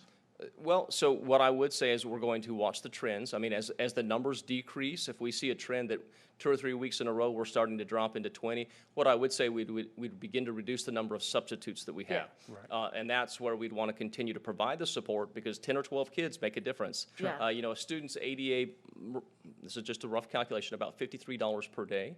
But again, it's more about helping them stay engaged so that they're getting their work, they're seeing an adult every day. And honestly, that's also good for us to help those kiddos, so they're not home by themselves all day. They have an adult they're connecting with. That's been really important to us as well for remote conferencing. So some of our kiddos that are home with COVID are pretty sick. Yes, ma'am. And so we're not expecting them while they're actually sick. Absolutely not. So we know that we have some kids who are home with mild symptoms or no symptoms because of a family member. But kiddos who are just sick, as with any other illness, it's an excused absence, and they have as many days to make up the work as they were absent. Great. Additional questions? But they can, as they get better, they can engage. Absolutely. Let's say, you know, after the weekend, you're feeling better and you're fever-free and you want to do some work. And the other thing, too, is they can get on for a couple of hours. And then we've also put big breaks in the middle of the day, so the kids have an hour or two for lunch. And we're also providing tutor time during that middle of the day and at the end of the day. That's great. What happens when they go over their 20 days? Like if it's just a family that's continuing to quarantine or? We do have the opportunity to present a waiver. We have not had to do that yet, but we do have an opportunity to submit a waiver to extend those days. We haven't come across that yet. Most kids are getting back within 10 to 12 days. I like this plan. I think it's very simple.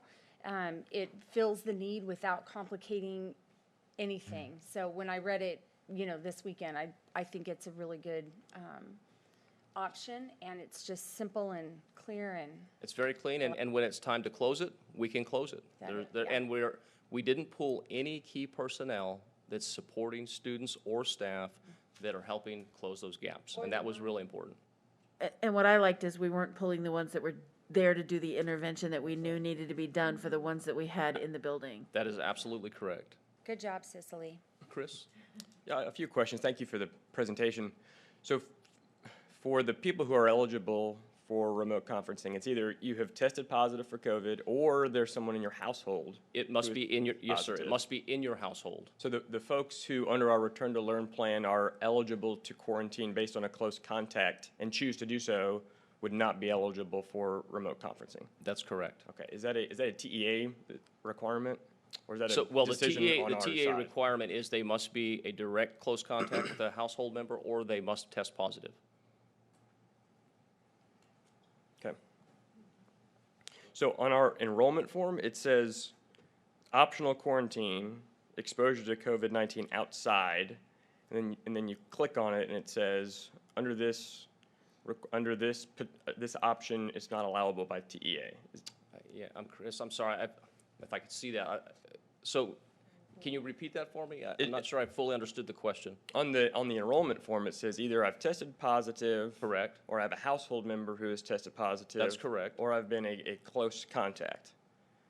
I'm just not sure why that third button is there. Because once you press it, it then goes, you're not eligible. Okay, well, I Is that to tell people that they're I think not it's for eligible? that very specific reason, Okay. yes. That is so that, because some people have this misunderstanding that, well, I'm a close contact. Remember, we're not doing close contact tracing. Right. And second of all, we're not allowed to get funding for close contact. So we wanted that option, so if they click that, they knew immediately, you do not qualify. I It took me a wasn't minute to running into fo- an error message. No, no, That no, was it intended. took me a minute to follow where you were Okay. going. Okay, thank Okay. you. Okay. So, of the people who have tested positive and of the people who are quarantining because of a household positive test, do we have a breakdown on our enrollment numbers? Yeah, so you're asking the number of students that could qualify versus the number of students attending? Is that the question? Well, and yeah, kind of to piggyback Julie's question, if you've tested positive, you may or may not be You may interacting. not be interacting. But or- if you're quarantining because of a household, we would anticipate that you would. That's correct. So I can get that number for you, because what we can do is we can measure that against the daily number of students that test positive. Now, you have to remember, though, it's a little bit more complicated because it's a rolling number. Yeah. Because we've got a 10-day window. So I may have tested positive, let's say, on Monday. I'm probably not going to start remote conferencing until Tuesday or Wednesday, depending on the time. I could have a kid rolling off and more kids rolling on. So it'll be difficult to give you an exact number, but what I can do is give you a ballpark of 80% of our kids who are testing positive or close contact from household member are attending. With Yeah, that, just a snapshot from a Absolutely. certain day, Yeah, we'll understanding get that. it's going to change. Sure, I'll get that from Joy and Maria. And you may have had this because your link's not working, but what does it look like when you get on there? So we've got different numbers of people every day. Yes. From different grades. When I sign in and I'm a student, who do I see on my screen? Okay, great question. So I'll just give you an example. Let's say that you're a 10th, 11th grader. I'm the substitute for 10th and 11th grade. You're going to click on, and you're going to have, first of all, your teachers are going to have uploaded your assignments through Canvas, because our kids all have their digital device. They're going to link on, and then they're going to see the substitute. And the substitute's going to be there, and really I'm more of a facilitator. I'm not teaching so much, because to try and teach multiple content areas across multiple grade levels would be really challenging. But they'll come on, they'll see their work. The substitute's going to take attendance. They're going to check in with the kid. They're going to say, do you have any questions? Do you have any questions for your teacher that I can help you facilitate or move forward? Maybe you could email that to us afterwards. It works. When I pull it up, it works. I think because this is not a Google. Why don't we send You the can send it. presentation that Yeah, we'll we send you the had that has presentation, screenshots? because Chris, we have all That's three of not those that. screenshots so Okay. that you can We're see just missing a few slides Yeah. that are Yeah. the screenshots that of would be exactly what helpful. you're asking. Because when the parent sees that, then the student is able to click on, but you see an adult. That's the first thing that you see, and then that adult helps you get onto your assignments. Okay, and then when you start doing your assignments, is that adult still there? or- Yes. So let's say a secondary, I have 4 hours that I have to be synchronous learning. So you may be in the background, but you're leaving your computer on, you're doing your work, you know that you're there, and then at the end of the day, let's say that you had to pick up some other non-core content. You could have, that would be your asynchronous time. But the goal is for the kids, and we broke it down an hour per subject, core content. You do an hour, we have a break for lunch, then the kids get back on for another, and I'm talking secondary, for another hour and another hour for their final 2 core content. That sub is there and available the entire time. And the goal is that those kids stay logged on and present through that. Now, they may be in the background working, because a lot of it's going to be independent work. They're not getting direct teach. This is not a direct teach moment at all. But that time is still counted as synchronous instruction? Yes, sir, it sure is. Okay. For any of our students receiving 45 supplemental and accelerated instruction, is that being paused during this time of remote conferencing and picked back up, or are we able to provide that during remote conferencing? Yeah, go ahead. I'm anxious to jump in there. I've been doing a lot of 45 today, previous days. We will pause that in elementary, because it will not be the same intervention, frankly, as they would get with their teacher. So we have, the requirement is 30 hours per subject for House Bill 45, and so we'll pause that and pick that up when they come back. Okay. And Yeah. same, okay. Yeah, again, I want to be very clear. Our substitutes are, while they're certified and are able to troubleshoot and help kids in many, many different ways, it is not a substitute for the teacher and for 45, or even there are going to be questions if you're a calculus kid. Very likely you're going to have to contact your teacher, but because of technology, the kids are able to do that. And at secondary, we're encouraging them to reach out directly to their teacher. And you lead right into my next question is, are the students being told, even on an elementary school level, maybe the parents, that instead of using the substitute as a go-between who may not really understand the question and they may not really understand the answer that gets back, and now we've got a bunch of different messages trying to be communicated through a facilitator, are the teachers who have students in remote conferencing able to provide either through email, some communication to those families? Sure. The students, older students can reach out to the teacher directly via email, and for our younger students, or parents can email the teacher or go through Seesaw or Canvas and ask those questions. They can do what they can get done. If they can't get everything finished because there's some questions, the teacher's going to help them when they get back. There's going to be some need to catch those kids up anyway because they're doing work that they can mostly do independently. They're not, if I'm going to start a unit on fractions tomorrow in my 4th grade class, I'm not going to expect my student on remote conferencing to complete the work on fractions when they haven't had that instruction. That wouldn't be fair. So I'm going to give them some work that is a review, a practice, keep them engaged, keep them practicing, working, and then when they come back, I'm going to need to intervene with that student, keep them after, work with them in small group to get them caught up on the fractions instruction. So just like Conrad said, if a student was out, like in the past, for any reason, for any length of time, they would have some work to do, but then we need to catch them up when they come back. Do we have the capability to administer tests or exams to folks who are on remote conferencing, or was that pause and they'll take it when they get back? We are not going to do that. That was a discussion that you want to talk to that, Holly? I'd like to say, when you speak of exams, like our CBAs or our DBAs, our district-administered exams would not be administered. However, within Canvas and Seesaw, there are assessments built in that teachers give, that they give just like a classroom assessment if the teacher determined it was appropriate for that student to do, but not a CBA or DBA, not a district exam. Very good. What of the 7 long-term subs that we have, do any have capabilities for ESL or bilingual instruction?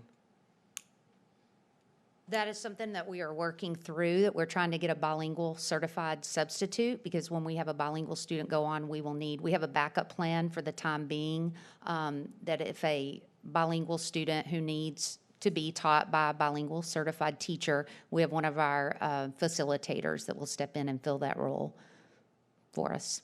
We tried really hard. It's really hard to find those bilingual certified subs. And we don't want to pull one out of the classroom, too, for our in-person kids. That's a tough area. So one, and I'm almost done. You have been very helpful. One of my main concerns in putting this together was, it's different than virtual, because in virtual we were pulling kids out of the classroom and putting them online and pulling resources away. That kind of goes away here, because these kids are going to be home anyway. That's correct. And this is really just a stopgap to try to get them as caught up or keep them as caught up as possible. So this is not, real-time live instruction. And so, and I'm really not all that concerned about the funding. I think this is necessary. So one of the things, and I would be in support of it whether we got funding or not, but one of the things that TEA has said is that in order to get funding, you either have to have the student qualify as having COVID or being a at-home COVID positive, and provide synchronous instruction. And they define synchronous instruction as two-way, real-time, live virtual instruction between students and teachers. And so my concern was we may not have met that definition. Hearing from you tonight, it sounds like we do meet the definition, because that they are continually on with the sub. It's not that they get the assignment from the sub and go away. That's correct. Am I understanding that right? Substitute for secondary is on for with a break, but 4 hours with the secondary, and at the elementary it's 2 hours, then 2 hours of asynchronous. Okay. But they're working a full day, so they're available all day. If the student needs extra help when it's not an assigned synchronous time in elementary, they can still log on, and that substitute will be there. We're paying them for a full day. Yeah, and because of that, we've got no issues with meeting the synchronous requirement. None at all. And also, if you look further down in that TEA guidance, it also says that if you're not able to provide a current teacher, that you may use substitute teachers. We've just gone above and beyond and been able to find 6 of 7 certified and one in the process of getting certification. So that's also been an area that's been really helpful. And Joe, did because you- of that, that's why we meet the funding mechanism. and we could- That's correct. That's correct. Okay. Yep, that's exactly what I was coming up for. A number of the districts, and we looked at it also, hesitated on this, but that caveat that put in there, because we didn't have anyone available, just like everyone else. There is a significant shortage of teachers right now, so we would not be able to pull anyone for that, because again, simultaneous was not allowed in the description of it. So the caveat that they did add in the frequently asked questions from TEA is that you are allowed to use substitutes. And really, in closing, I just would like you to imagine, would you rather have your kiddo at home all day with no adult connection and no work being served, or having an adult available to you, having access to your teacher, having Seesaw or Canvas, and at least an opportunity to stay more current than not at all? And that's really, as you said, Chris, this is just a stopgap until we can get those kids back as quickly as possible. Yeah, I was going to add something along those same lines. One of my boys back in the day, before we had anything like this, was out for almost 2 months with a concussion. And he was under very strict concussion protocol for the first week or two. But after that, an hour or two of instruction would have been really, really helpful to him. Absolutely. Because when he got back after 2.5 months, I mean, his 9th grade year was shot. Yeah. So, especially in math and things like that, you Yeah. really suffer. And even as Darla said, even if you're doing last week's work, but you're practicing and keeping those skills sharp, that transition when you come back is so much faster to catch up on the new material. And we understand we're going to have to help our kids catch up because they've been out, 200 now plus 10 days. And so we're going to get them there, but this allows us to monitor their progress. Well, thank you for the work and thank you for the information. Absolutely, thank you. And the TRS changes where they're allowing subs to come back or employees to come back without a penalty, is that helping us out find these people? Yeah. It is how, I wanted to look at HR before, you always look at HR before you answer an HR question, yes. To some degree, not as much as we'd like, but to some degree, yes. Yeah, it'd always be good to have more, but. Absolutely. Well, one caveat, and again, it goes back to having availability and flexibility within the ESSER plan. To meet that requirement, we had to pay those retirees out of the ESSER grant. So we were able to make that adjustment and pay them out of that. Okay, thank you. Any more questions? All right, thank you so much for all the hard work. We appreciate you putting this program together for us. All right, we are down to action items. Looks like we only have one action item for tonight, approval of employment recommendations. Ms. Tuttle.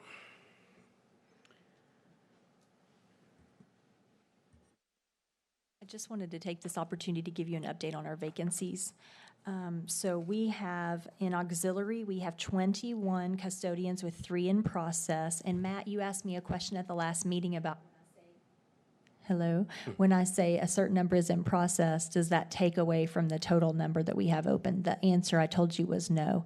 That was incorrect. So we have 21 with 3 in process, meaning really 18 when we get those processed. Well, that's good. Transportation does have 14 openings, but I do want to, say a caveat here that we're just really evaluating the need as those routes, become needed. So we're holding those units at this time, but those openings are there when needed.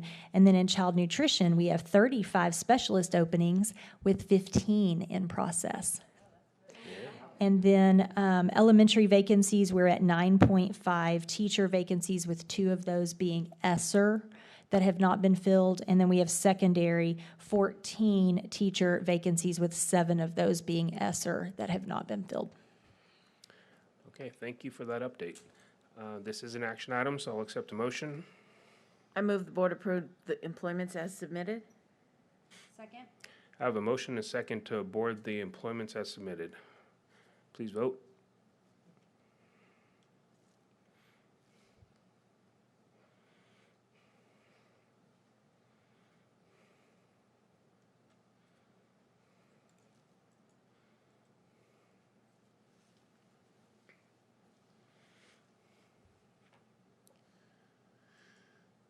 And that motion passes. We are to open forum number 2. Any cards? No? All right, on to other business. Opportunity for board members to request items be placed on future board agendas. President Romero, you may have already covered this, but I just want to clarify a couple dates. and then give an explanation to maybe Chris and Rich. TAD board is coming up, and it consists of two parts. I'll tell you the two things we want to add because they're very date specific.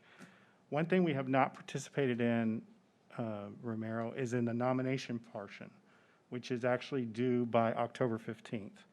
So I would recommend that maybe we add it to our work session agenda on October the 3rd or 4th. And then the actual voting of the TAD needs to occur as close as possible to, and I'll explain why, to the 15th when those are due. So I recommend that we add the voting of that to be on December 13th. So how would the nomination process work for us? So, perfect. So let's go with that. So, real You have that quick, information? Okay. I'll try to make this as easy as possible, but just a quick overview. That's why we're putting it on the agenda. But we have to have a second for it, and then we can just do it that. Okay, Yeah. there you go. And actually, I did have that on our agenda to discuss this Thursday because we just received that information from TAD about the nomination process as well as the voting and how many votes we were eligible to cast, so. Yeah, I got the letter, but I wasn't sure if we were going to discuss nominating somebody, how we would come up with a candidate to nominate. So. Well, the way it works, I'll just say this much. It's not like us where they get to choose and run again. They actually have to be nominated by one of the 64 entities. So seeing how we were instrumental in getting two of them on the board, it would make sense that we would nominate the two that we put on the board in 2019. Oh, so they're up. Correct. Okay. They will require one of the 64 entities, could be us, since we were a part of their election, to be nominated. Okay. All right, so that will be added to the October agenda. Any other items?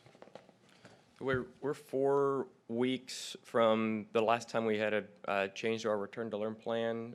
Our meeting in October will be 4 weeks from tonight. I'd like an update on the return to learn plan and COVID numbers after these next 4 weeks. Is there a second? I'll second. Okay. Okay. So, an update on the return to learn plan and COVID numbers. That's all right. All right, anything else? All right, hearing none, we'll move down to, let's see, the approval of the North Texas Area Association of School Boards. Should this have been an action item? Or? It is an action item, okay. All right, so this is discussion of the approval of the North Texas Association of School Boards 2021-2022 membership renewal. Does anybody want to speak to this? This is an organization that we've been a part of for the entire time I've been on this board, and this membership allows us the opportunity to attend 4 yearly trainings, one of which this year, the February meeting is actually part of the TASB Grassroots, and it will be held at HEBISD. Way to go, Miss Cole. Yeah. I said to Mr. Chapman when we were in McKinney, there wasn't a location, and I said to Mr. Chapman, we need to get Julie to get them to come to our district. Yes, we Way to pushed go. for it and fought for it at the TASB director meeting, so yeah. Awesome, Julie. Way to go. But anyway, it's well worth the amount that we spend on this out of the board budget, in my opinion, because of the training that we get. And the networking and just being around other school board members and Yeah, it's all just from regions around the 10 and region. 11. Yeah, Mhm. it's well worth it. And I will accept the motion. I move that the board approves the renewal membership of North Texas Area Association of School Boards for 2021-2022. Second. I have a motion and a second that the board approves the renewal membership of North Texas Area Association of School Boards for 2021-2022. Please vote.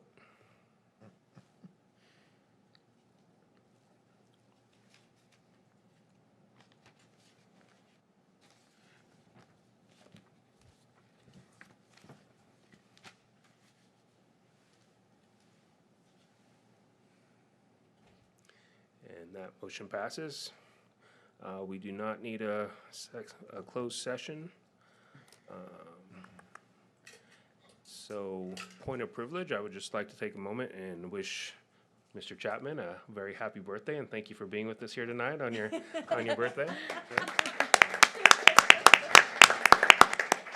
We appreciate all you do for us and for the district. So You thought you were gonna get out of here scot-free, didn't you? yeah, well, I had to wait till the end. I thought you were going to break out in song, Mr. Romero. I will accept a motion to adjourn. So moved. Second. We are adjourned. Julie,